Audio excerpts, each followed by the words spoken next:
दोस्तों आज हम जिस फिल्म को एक्सप्लेन करेंगे उसका नाम है all in the ground. IMDb पर इसकी रेटिंग 5.7 है। ये एक हॉरर फिल्म है। वीडियो शुरू करने से पहले अगर आपने चैनल सब्सक्राइब नहीं किया है तो सब्सक्राइब कर लीजिए तथा बेल आइकन को दबाकर ऑल का ऑप्शन सेलेक्ट कर लीजिए ताकि वीडियो अपलोड होते ही सबसे पहली नोटिफिकेशन आपको मिले। धन्यवाद। तो दोस्तों मेरा नाम है रवि सिंह। आइए शुरू करते हैं आज का ये एपिसोड। फिल्म की शुरुआत में हम सारा को देखते हैं। सारा अपने बेटे के साथ नए शहर में रहने आई है। सारा का पति उस पर पहले टॉर्चर करता था, इसलिए वो अपने बेटे क्रिस को लेकर इस नए शहर में रहने आई है। सारा जहाँ रहती है उसके पास एक बहुत बड़ा जंगल होता है। एक दिन सारा अपने बेटे को स्कूल से लेकर जा रही होती है। क्रिस उससे बोलता है मुझे नई साइकिल लेनी है। सारा बोलती है इस बार नहीं, अगले साल दिलाऊंगी। ये बात कर ही रहे होते हैं तभी उनके सामने एक औरत आ जाती है। सारा अचानक गाड़ी मोड़ देती है। गाड़ी का साइड मिरर पेड़ में लगने के कारण टूट जाता है। सारा गाड़ी से उतरकर उस औरत के पास जाती है।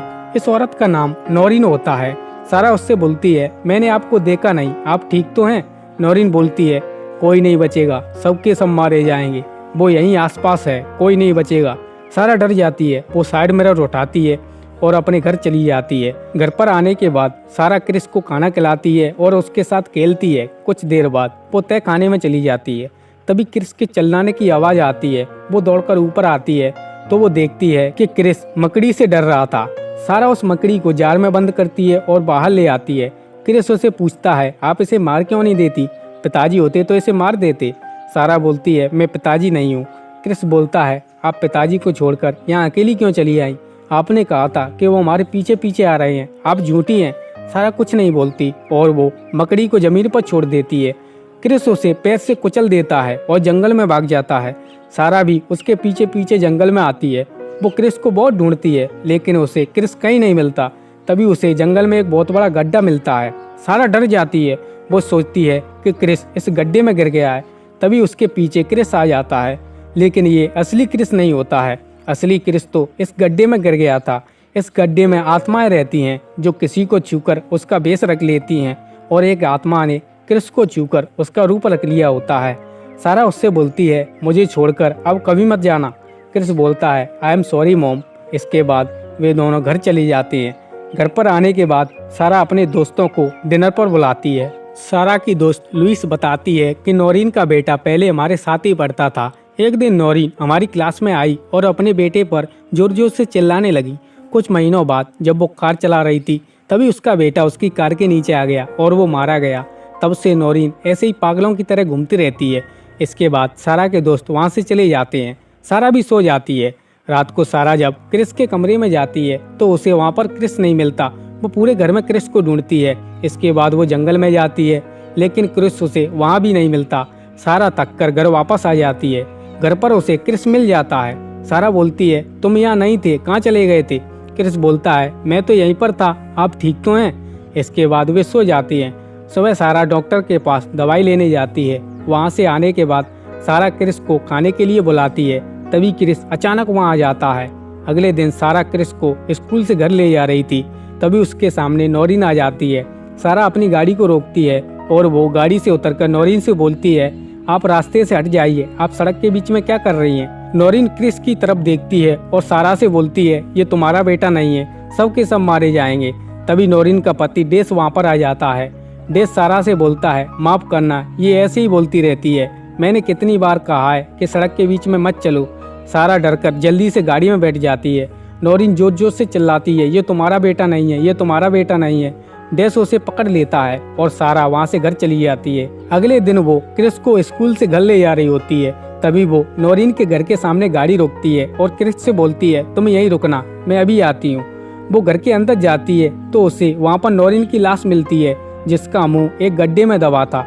दरअसल इसे क्रिस ने ही मारा था क्योंकि नौरीन उसकी असलियत जान चुकी थी।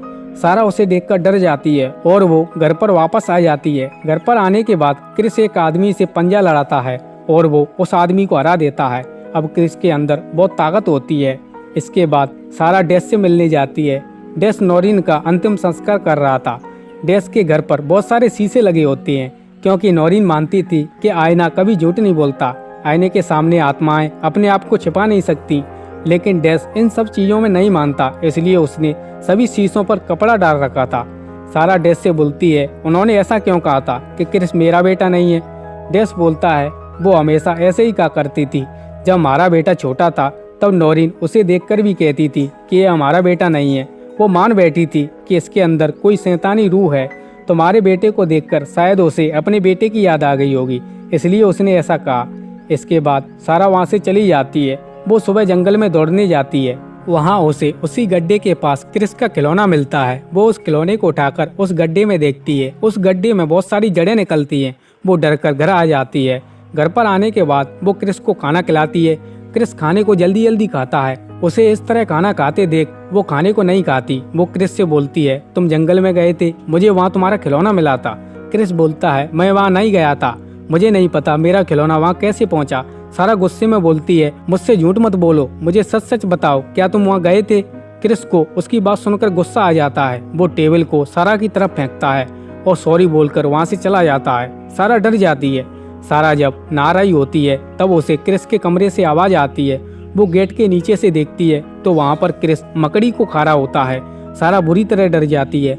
वो सुबह क्रिस को डॉक्टर के पास ले जाती है। सारा बोलती है, इसने रात को मकड़ी खा ली थी। डॉक्टर बोलता है, घबराने की कोई बात नहीं, बच्चे अक्सर ऐसी चीजें खा लेते हैं, तुम चिंता मत करो, इसे कुछ नहीं होगा। सारा वहाँ से आकर एक कैमरा खरीदती है और उस कैमरे को चुपके से क्रिस के रूम में लगा देती है। तभी क्रिस आ जाता है। क्रिस बोलता है, आप यहाँ क्या कर रही हैं? सारा बोलती है, मैं सफाई कर रही हूँ, यहाँ तुम्हारे कपड़े लेने आई हूँ। सारा उन कपड़ों को लेकर गार्डन में डालती है। तब क्रिस उसे खिड़की से घूरता है। सुबह क्रिस का एक स्कूल फंक्शन होता है। सारा भी वहाँ उसके प्रोग्राम को देखने आती है। तभी अचानक वहाँ पर सभी लोग गायब हो जाते हैं। वहाँ सिर्फ सारा और क्रिस बचते हैं। क्रिस उसे डरावनी कविता सुनाता है। सारा डर जाती है और वो उस प्रोग्राम से बाहर आ जाती है। उसके पीछे उसकी दोस्त लुइस भी आ जाती है। सारा बोलती है, वो मेरा बेटा नहीं है, वो क्रिस नहीं है। तभी वहाँ पर क्रिस आ जाता है। क्रिस बोलता है, क्या आपने मेरी कविता सुनी, आपको कैसी लगी? सारा डरकर घर चली जाती है। वो घर पर आने के बाद कैमरे को देखती है। वो कैमरे को लेकर डैश के पास चली जाती है। वो डैश से बोलती है, मैं आपको कुछ दिखाना चाहती हूँ, जो आपके बेटे के साथ हुआ था, शायद वही मेरे बेटे के साथ हो रहा है। डैश उस कैमरे की वीडियो को देखने लगता है। सारा बोलती है, वो क्रिस नहीं है, आपका बेटा भी आपका बेटा नहीं था। डैश को गुस्सा आ जाता है। वो कैमरे को जमीन पर पटक देता है और वहाँ से जाने लगता है। सारा बोलती है, तो कहिए ना कि मैं गलत हूँ, कहिए ना कि मैं पागल हूँ। डैश बोलता है, ऐसा मैं नहीं कह सकता, और वो वहाँ से चला जाता है। इसके बाद वो कैमरे को लेकर घर आ जाती है। क्रिस उससे बोलता है, आप मुझे वहाँ अकेला छोड़कर घर पर वापस क्यों आ गई थी? मुझे अकेला रहना पसंद नहीं है। सारा बोलती है, मेरी तबीयत ठीक नहीं थी, अब मैं कभी तुम्हें अकेला नहीं छोड़कर जाऊंगी। इसके बाद क्रिस उसके गले लग जाता है। रात को जब क्रिस टीवी देख रहा था तब सारा बोलती है, तुम्हें याद है, हमने कई दिनों से अपना फेवरेट गेम नहीं खेला है, चलो खेलते हैं। क्रिस कुछ नहीं बोलता क्योंकि असली क्रिस नहीं है। इसे तो उस गेम के बारे में कुछ पता ही नहीं था, तो खेलता कहाँ थे। सारा बोलती है, तुम असली क्रिस नहीं हो, तुम मेरे बेटे नहीं हो। उसे गुस्सा आ जाता है। वो सारा को बहुत मारता है और उसे बेहोश कर देता है। इसके बाद वो उसे घसीटकर गार्डन में ले जाता है और उसका मुंह एक गड्ढे में दबा देता है और खुद भी बेहोश होकर वहीं पर गिर जाता है। कुछ देर बाद जब सारा को होश आता है तो वो अपने सिर को गड्ढे से बाहर निकालती है और क्रिस को घसीटकर तहखाने में ले जाती है। वहाँ पर वो क्रिस को शीशा दिखाती है। शीशा देखते ही सारा को क्रिस के अंदर भयानक आत्मा दिखती है। सारा डरकर खड़ी हो जाती है। अब क्रिस को भी होश आ जाता है। क्रिस उसका गला पकड़ लेता है। तब सारा उसके सिर को दीवार में मारती है और वहाँ से बाहर आ जाती है। वो उस दरवाजे को भी बाहर से बंद कर देती है। इसके बाद सारा जंगल में उस गड्ढे के पास जाती है। वो उस गड्ढे के पास खड़ी हो जाती है। तभी उस गड्ढे में से जड़ें निकलती हैं और सारा को जकड़कर गड्ढे में अंदर खींच लेती हैं। सारा बेहोश हो जाती है। जब उसे होश आता है तब वो अपने आप को एक गुफा में पाती है। इसके बाद वो वहाँ पर असली क्रिस को ढूंढने लगती है। तभी उसे क्रिस मिल जाता है जो यहाँ पर बेहोश पड़ा था। वो उसे होश में लाती है। तभी वहाँ पर कई सारी आत्माएं आ जाती हैं। सारा डर जाती है। वो क्रिस को उठाकर उस गुफा से बाहर निकलने लगती है। तभी एक आत्मा उसे छू लेती है और वो आत्मा सारा का रूप ले लेती है। तब सारा उस आत्मा को जोर से मारती है और उस गुफा से बाहर आ जाती है। बाहर आने के बाद वो क्रिस को होश में लाती है और उसे गले लगा लेती है। इसके बाद वो अपने घर पर आती है और पूरे घर में आग लगा देती है, जिससे नकली क्रिस जलकर मर जाता है और सारा उस शहर को छोड़कर एक नए शहर में आ जाती है। अब कहानी कुछ दिनों आगे बढ़ती है। अब वो क्रिस के साथ खेलती है, उसे स्कूल छोड़ने जाती है, लेकिन आज भी उसे क्रिस पर शक रहता है कि वो नकली क्रिस तो नहीं है, इसलिए वो हमेशा उस पर निगरानी रखती है। उसके घर में बहुत सारे शीशे भी लगे होते हैं, जिस तरह नौरीन के घर में लगे थे। इसी के साथ ये फिल्म यहीं पर खत्म हो जाती है। दोस्तों, आपको हमारी पेशकश कैसी लगी आप हमें कमेंट बॉक्स में ज़रूर बताएं। आप हमें इंस्टाग्राम पर भी फॉलो कर सकती हैं, लिंक हमने डिस्क्रिप्शन में दे दी है।